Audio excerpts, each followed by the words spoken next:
الرجيم بسم الله الرحمن الرحيم الحمد لله رب العالمين والصلاة والسلام على أشرف المرسلين سيدنا ونبينا محمد عليه الصلاة والسلام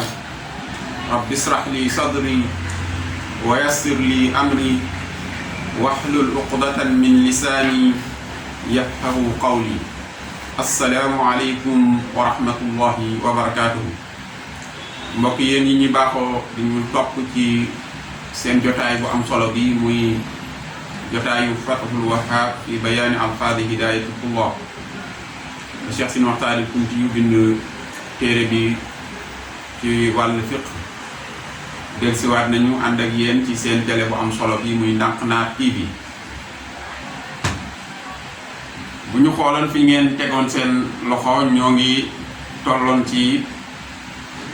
as-sihhatu diddul fasaad mooy li wér li nga xamante ni mooy safaanam mooy li yàqu wala lu baax lu yàqu mooy safaanam lu wér lu feebar mooy cosaanam mooy safaanam waxoon ni innama tasixu salaat julli dana wér moo xam julli gu mu mën a doon nag wa in naflan moo xam naafila la aw janaasatan wara muy julli nga xamante ni mooy julli néew waaye pour mu mën a wér nag bi niyatin musaaxibatin ci yéene joo xamante ni dafay ànd ak li ihraamin dafay ànd ak takbiratul ihraam bi muy kabaaru armal loolu mooy matn bi nga xamante ni moom lañ doon waxtaanee fa seeni nag di ko sarxal ci dars bale ñu waxoon leen ni innama xasr lay def ak isbaat ñëwoon ba ci baatu tasixu ñu wax ni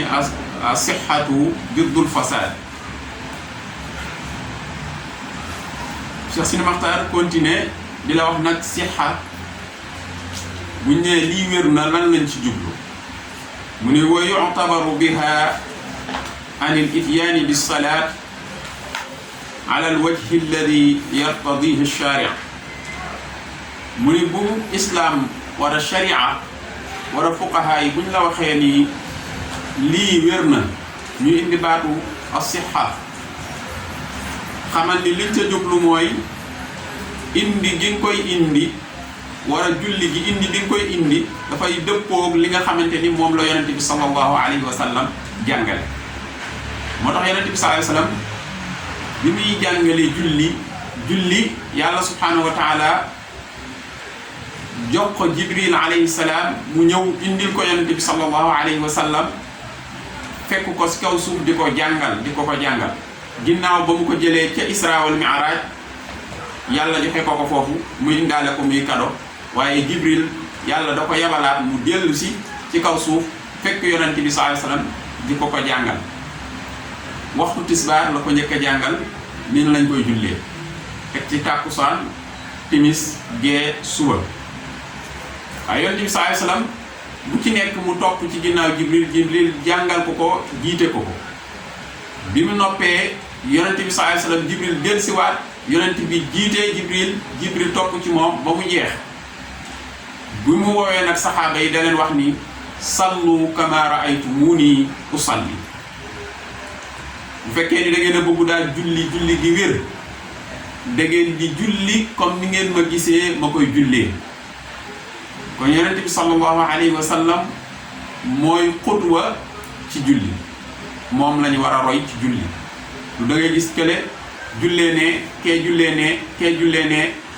ku nekk am koo bëgg a roy déedéet ñun ñëpp dañaa war a roy kenn muy yonent bi sallallahu alayhi wa sallam moo tax julli lépp lu ci waa ji def da nga koy delloo ci li nga xamante ni mooy sunna ak li nga xamante ni mooy alquran war a ijmaaw fuqaha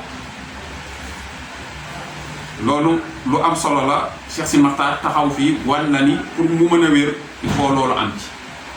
mu jëlaat beneen tomb di ko leeral mu ni wal qabulu waraa dalik nee na nangu nag gi ñuy nangu julli maanaam julli mu wér ak ñu nangu ko bokkul mën ngaa julli gi wér te julli gi maanaam mu mat ci farata yi mat ci sunna yi mat ci fadaa'il yi nga indi lépp waaye am na ca biir ci yow loo xamante ni yàlla subhanahu wa taala moom rek ko koy gis loolu daal di ko julli gi ba julli gi am fu mu manqué ba yàlla subhanahu wa taala du ko nangu ndax rot na ci xadis ni nit dana ñëw julli ba pare ñu taxañ julli gi sànni ko ni ko demal ak sa julli nit ñëw na tamit fekk yonent bi sallallahu alayhi wasallam jullee jullin goo xamante ni fekk yonent bi toog mu dugg ci jàkk ji jullin goo xamante ni julli ba baaxul bu mu paree yonent bi sallallahu alayhi wasallam ni ko demal nga julliwaat fa innaka lam tusalli ndax yow julli woo ndax dafa am ñu mu bàyyi yooyu mu bàyyi nag dafa bokk ci faraa'id ya moo taxoon yonent bi sallallahu alayhi wasallam ni ko delluwul nga julli ndax yow julli woo Cheikh Sidi Maxtaar wax ni nangu julli bokkul ak julli gu wér maanaam julli dina wér te kenn du ko nangu waaye julli moom buñ ko nangoo rek wér na ñu ni ko lu tax mu ni wa innama yakunu bi fadlillahi kal imaani nee na ndax nangu julli dafa mel ni gëm yàlla subhanahu wa taala mën nga ni man gëm naa yàlla waaye yàlla balaa mooy mën a nangu sa ngëm il faut ngëm googu dem ba yegg sa xol nga fas ko si xol wax ko si sa làmmiñ jëfe ko si say cër moo tax yàlla waxoon ci alquranul karim ni arab yi de mooy arab yi dëkk ci kaw gi ñoom ñi soog a tuub dugg ci lislaam nee nañu ñoom gëm nañu te iman di daraja islam di daraja ihsan di daraja mu ni leen nag bu leen wax ni gëm ngeen nee leen tuub nañu ndax ngëm yàlla yeggagul ci seeni xol kon ndekete nit dana julli def rukoo yi def sujjóot yi def kàbbaar yi def toogaay yi def taxawaay jàng saar yeeg faatiha def lépp waaye bu mu paree julleem googu kenn du ko nangu ndax dafa am loo xamante ni mooy manqué ci moom loolu nag nga xamante ni bu manqué kenn du nangu sa julli nga xamante ni nangu julli ngëneel la bu yàlla subhanahu wa taala di defal jaamam loolu insha allahu taala bu ñu delsee ci suñu jotaay bii di ñëw ñu nañ ko leeral ngeen teg foofu seen baaraam wassalaamu aleykum wa rahmatullahi wa barakatuh